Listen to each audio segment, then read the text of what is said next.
Back at the naturopath. Thanks for coming back. It's always good to see a familiar face. We're still talking about gut permeability or leaky gut, intestinal permeability. Many people have asked me, how do you test for this stuff? How is it possible to test if my gut is leaky? What can I do? Well, as you guys all probably know out there, I practiced for many years, but the major test that was available for 40 years likely was basically the Electrolyzermannitol test. So it's a sugar test, a sugar drink test. So I had this test myself. I've used it for many years on different patients. I know many doctors that have used it. It's a successful test, but it's a bit old hat, right? Like a lot of things, like this t-shirt, it's old hat. Got to get rid of it. New stuff's coming in. So let's talk about this Electrolyzermannitol test. I didn't really like this test in the end. I stopped using it because I found it started to aggravate lots of people with irritable bowel syndrome. They were getting gas and bloating, and it just didn't make sense to give people a drink. I think it was a couple of shots of sugar basically. Like one sugar is called lactulose, one's called mannitol. So mannitol are smaller particles of a particular type of sugar that gets easily absorbed and digested. So that one you should be able to take into the body. The lactulose, however, are slightly bigger sugar particles, so the body has a hard time absorbing that. So generally you're going to reject that. So we don't want to get a lot, we obviously want to see a lot of lactulose in the urine after a 6-hour, collection. So the person will collect the urine for 6 hours after the sugar, sample's been drunk, the Electrolyzermannitol, and then the sugars are tested basically. So if we're going to get a high spill of lactulose, that's what we want. We want to recover a lot of that, obviously. So if we're not recovering a lot of that, it means that that colander that we talked about, that leaky, that net, that safety web, that thing basically, that protects the small intestine, the intestinal barrier, the epithelium, or what we call a brush border. So tightly controlled junctions there. So mannitol can diffuse through, lactulose can't. So that's a Electrolyzermannitol test. But as I said, there are a lot of negatives about it in terms of like aggravations.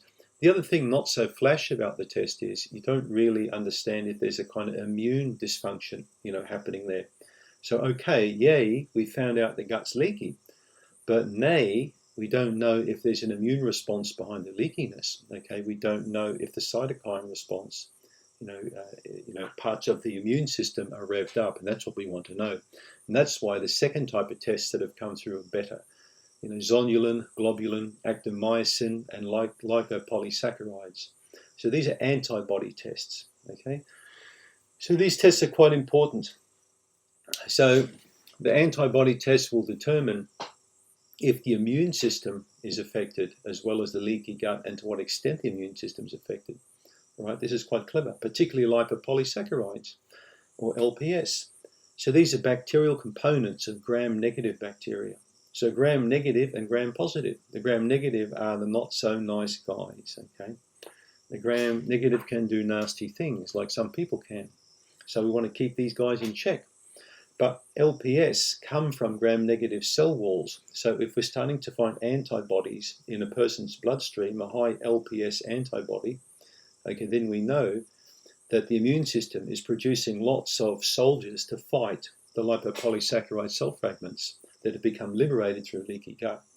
That's why it's a good test. I like this test for that reason. Because any type of immune response in the body that's inappropriate will turn into an inflammatory response. And that's a one-way ticket to disease and eventually death. So you really don't want an inflammatory disorder occurring through, the leaky gut, which generally occurs from shitty food, crappy food, and stress. Those are the two key reasons why people get leaky gut. And of course, pharmaceutical medications, they really trash the gut too. So if you look at zonulin, zonulin is basically a protein that's made by the body, which determines how permeable the gut will be.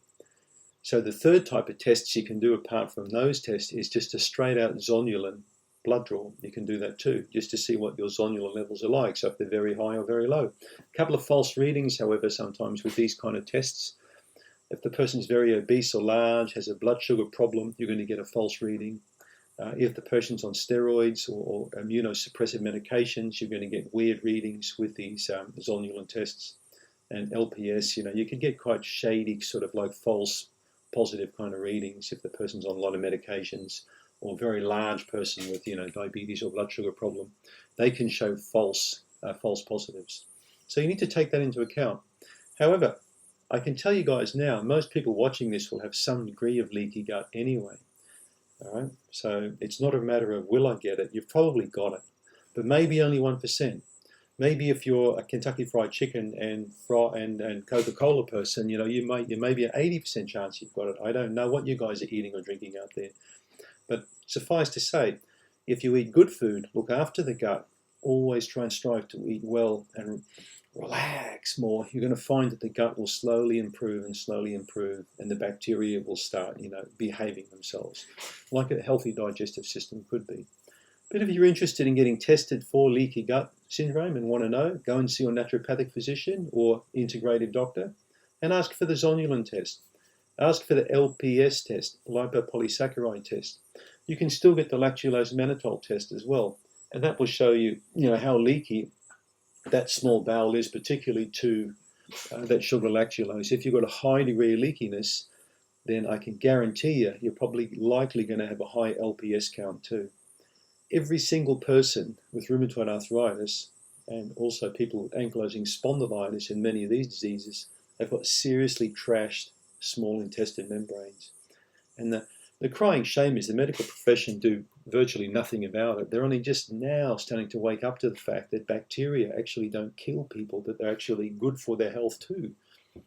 Because it wasn't all that long ago when I was talking to doctors who said, bacteria, they need nuking. People thought once the bacteria are all bad. I mean, come on. It's like saying all people are bad.